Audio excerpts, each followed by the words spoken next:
So I ended up getting cut off by ran out of video storage space when I was talking about this thing, and I think I left off talking about the charging plug here. Anyway, there's this small barrel jack and this JST connector, which use a balancing charge from an AccuCell Turnigy 6, which was one of the first microcontroller-based, actually the first consumer RC balancing charger made available for lithium-ion and lithium polymer battery packs. So that was pretty cool. And yeah, this is a line out for connecting a subwoofer, external subwoofer. And man, when I would have this outside and hook up my portable, I have a portable kind of bazooka subwoofer that would go with this thing, and it sounds nice. It is a really nice 2.1 channel system. This is a ground terminal for your power, your ground power, for if you're using the phono inputs here, and to eliminate the hum, because RIAA phono inputs require a separate ground. And then there's this telescoping antenna, which I almost never use, but looks cool as heck. And that's for the built-in radio for the MP3 player. And by the way, I think that's what this CR2032 is actually for. It's to save your radio stations for the radio player, if I remember correctly. And if I already covered it, I don't remember, but this is the volume knob for the dynamic microphone input, the bottom one, even though some people often think this is the volume for the sound output. It's not. Sound output is through a digital digipot through these tactile push buttons. And oh, and then of course there's a fuse. You can unscrew this. If you blow the power fuse, it'll protect the system. Little old school glass fuse. Doesn't even use like a pico fuse or a car blade fuse. It uses a high voltage wall outlet fuse. So many things I do differently nowadays. And yeah, I remember when I got these hinges installed, I felt so accomplished that I could now open it more easily, slightly more easily. It's still a nightmare to work on, open, and patch. But let's go ahead and look at the inside and all its craziness. Whew. What a crazy contraption this is. And I remember these wires always got caught in the hinge here. And man, there's a lot going on in here. I'll try to go over some of it. Gosh, I remember I had to drill out these. Oh my God, that's so ridiculous. I guess you do what you got to do, but those are the contacts for the buttons that I remember I would put balls of like solder on the other side to hold them in place, and it actually works. It's so funny. Long before I could 3D print or engineer my own cases for things. And what do we got over here? This is, I believe, an LM317 adjustable LDO voltage regulator configured for the very low voltage output for the MP3 player, because it uses a single AAA battery as a standalone product.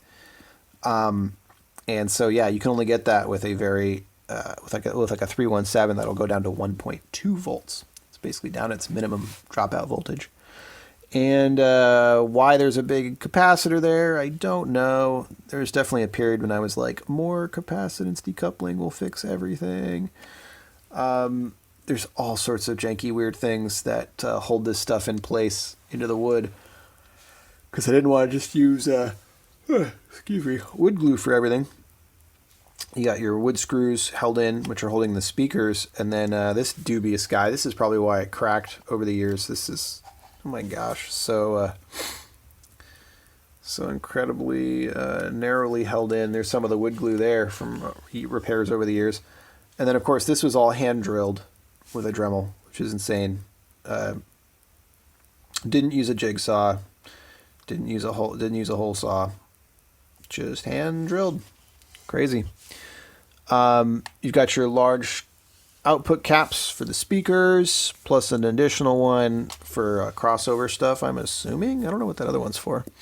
Or maybe this is, actually it's probably just to get a precise crossover. The two work together. What else? Obviously you've got your potentiometer. Put some electrical tape on everything to insulate everything from breaking. Let's go ahead and put some stuff under these to keep it from falling over too much, because that was never good for it. And what else have we got here? So we've got the LED gauge for the MAX 5486 digital potentiometer reading. We've got the LiPo lithium-ion battery with the really old school lithium-ion protection PCB there. For some reason, there was always a parasitic drain on this thing that I could never quite figure out. Gosh, this thing is so wild. There's the LM2588 with a giant inductor. The entire thing is dead bugged. These huge capacitors. And then, of course, I used this giant resistor for the 40-volt LED. It's really funny. Really funny. Huge power cable for this. Not a bad idea. This thing does have quite a lot of juice. I was obsessed. That's right. I was obsessed with this, using copper foil for grounding for everything. And all of this is perf board. This is actually perf board I got at Fry's Electronics back in the day.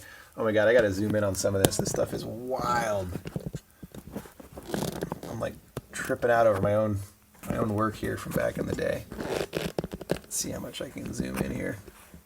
So this is, I mean, look at this insanity. This is the main power regulator board, and it's got, I believe it's taking the 12-volt battery and primarily making a high-powered 5-volt source, because underneath here is a buck converter, and that 5-volt source is going through diodes and fuses, and then being run to all the various preamp stages.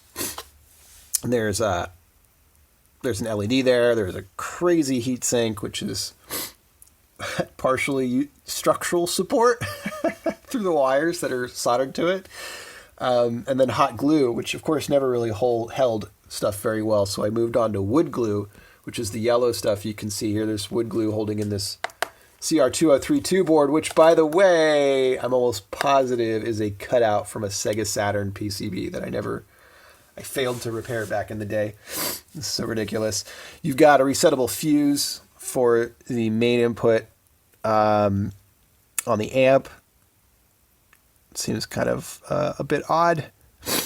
And it will actually do a voltage drop because of the RDS on for that. But so it was, and that's right. I made the mic preamp under the copper foil here. It's like a really tiny dead bug circuit under that. Under this copper foil is the bottom left here is the RIAA preamp under here. And what is this guy for? This looks like another... Oh, this is my boost preamp. I was really proud of this back in the day. I engineered that circuit to give a 4-volt, because I found out the LM3886 will take voltages up to 4 volts, which is really high for a line level. It's not really line level at that point. And so that way I can maximize the output, the gain of that thing.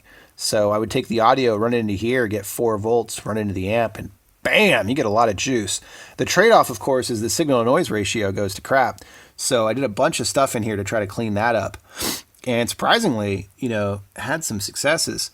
What is this resistor just hanging out over there? Oh my gosh. Crazy stuff. And yeah, what a crazy thing. And you can already see one of the wires here broke for the button for one of the buttons of the MP3 player. I was always patching those up every time I open this thing. And yeah, I'm thinking of taking this out for one more spin on the town later today, actually. So that's why I'm in here right now. And we'll see if I can at least get it one last swan song before I really need to scrap this thing at some point. I've had it forever. It just keeps working, though, and that's what's so amazing about it. It has no reason to. It's got all these dead-bugged parts that should be, falling off from the air pressure. And for the most part, it's really stayed intact. It's really quite incredible. And, I've done some patches here and there, but it just keeps going. But it's, it's janky. It needs to be retired. Poor thing. I'd love to take out these speakers and then do some actual PCBs for some of this stuff. The design work is not actually all bad. It's just that there's no structural support for anything, and this enclosure isn't really meant for what it's doing, and on and on and on. Oh, that's right. It's even got this little gel-like kind of insulation stuff I used for the edges to make this somewhat airtight. Oh my gosh. So many patches for the wood too. And glue around all the outputs and plugs to keep the air from leaking out. Whew. Because it is technically a bandpass enclosure with the one hole, so it's not meant to be airtight, but it's meant to focus the output. And it actually does a pretty good job of that. And then the Velcro, I remember I added years later to prevent the rattling as well. It really does significant output here. Oh my gosh, what a crazy thing. Well, let's get to this battery. Let's take out this battery pack. This battery pack, by the way, has lasted a really, really long time, like 10 years maybe. But it's finally dropped below the safety voltage threshold of 3 volts. It's now like 2.6, which is dangerous to recharge at that point. At that point, it needs to go bye-bye. And so that's what we're going to do. Also, I'm going to see if I can fix the parasitic drain issue that it's had all these years, which has driven me crazy. And oh my gosh, look at this. This is just taped. This volume meter display. Oh boy. Blast from the past. Well, time to get my soldering out and do some soldering iron out and do some work in here.